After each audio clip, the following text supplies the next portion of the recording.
2 Samuel chapter 13. And it came to pass after this, that Absalom, the son of David, had a fair sister, whose name was Tamar. And Amnon, the son of David, loved her. And Amnon was so vexed that he fell sick for his sister Tamar, for she was a virgin. And Amnon thought it hard for him to do anything to her. But Amnon had a friend whose name was Jonadab, the son of Shimeah, David's brother.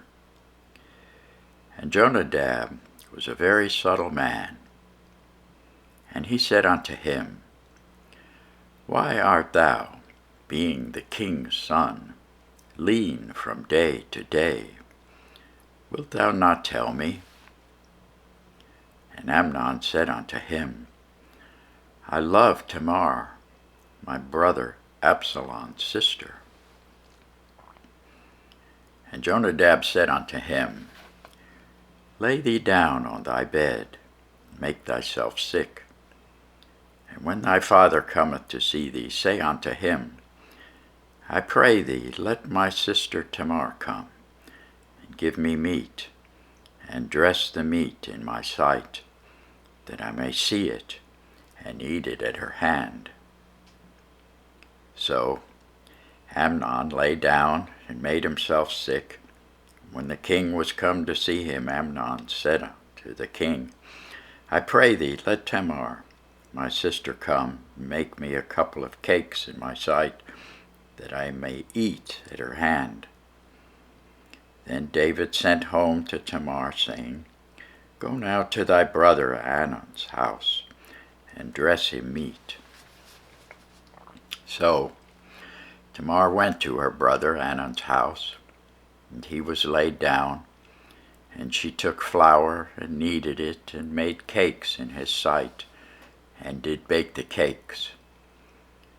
And she took a pan and poured them out before him, but he refused to eat. And Amnon said, Have out all men from me. They went out every man from him. And Amnon said unto Tamar, Bring the meat into the chamber, that I may eat of thine hand. And Tamar took the cakes which she had made, and brought them into the chamber to Amnon her brother.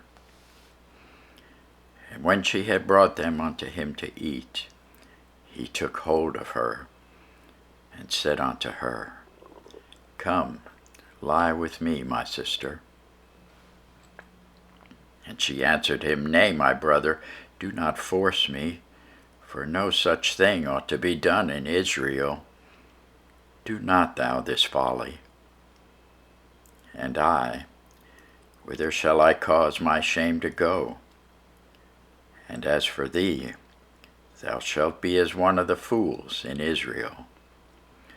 Now therefore I pray thee, speak unto the king, for he will not withhold me from thee. Howbeit he would not hearken unto her voice, but being stronger than she, forced her, and lay with her. And Amnon hated her exceedingly, so that he hated wherewith he hated her was greater than the love wherewith he had loved her. And Amnon said unto her, Arise, be gone. And she said unto him, There is no cause. This evil in sending me away is greater than the other that thou didst unto me. But he would not hearken unto her. Then he called a servant that ministered unto him, and said, Put now this woman out from me, and bolt the door after her. And she had a garment of diverse colors upon her, for with such robes were the king's daughters that were virgins apparelled. Then his servant brought her out and bolted the door after her. And Tamar put ashes on her head, and rent her garment of diverse colors that was on her, and laid her hand on her head, and went on crying. Absalom her brother said unto her, Hath Amnon thy brother been with thee? But hold now thy peace, my sister. He is thy brother. Regard not this thing.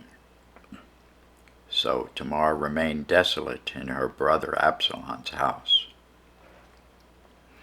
But when King David heard of all these things, he was very wroth. And Absalom spake unto his brother Amnon, neither good nor bad, for Absalom hated Amnon, because he had forced his sister Tamar. And it came to pass after 2 full years that Absalom had sheepherders in Baal-hazor, which is beside Ephraim. And Absalom invited all the king's sons. And Absalom came to the king and said, Behold now, thy servant hath sheep-shearers. Let the king, I beseech thee, and his servants go with thy servant. And the king said to Absalom, Nay, my son, let us not all now go, lest we be chargeable unto thee. And he pressed him, howbeit he would not go, but blessed him. Then said Absalom, If not, I pray thee, let my brother Amnon go with us. And the king said unto him, Why should he go with thee? But Absalom pressed him, that he let Amnon and all the king's sons go with him. Now Absalom had commanded his servants, saying, Mark ye now, when Amnon's heart is merry with wine, and when I say unto you, Smite Amnon, then kill him. Fear not. Have not I commanded you? Be courageous, and be valiant. And the servants of Absalom did unto Amnon, as Absalom had commanded. Then all the king's sons arose, and every man gat him up upon his mule, and fled.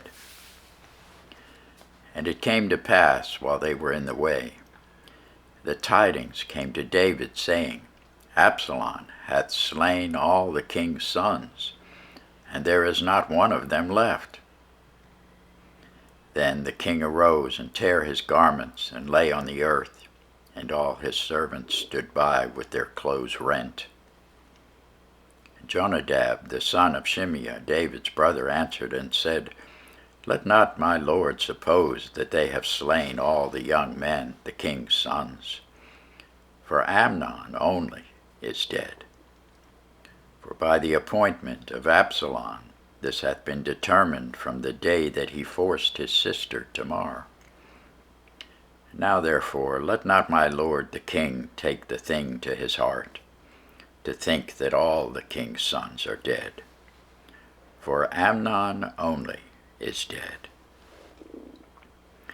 But Absalom fled, and the young man that kept the watch lifted up his eyes and looked, and behold, there came much people by the way of the hillside behind him. And Jonadab said unto the king, Behold, the king's sons come, as thy servant said. So it is.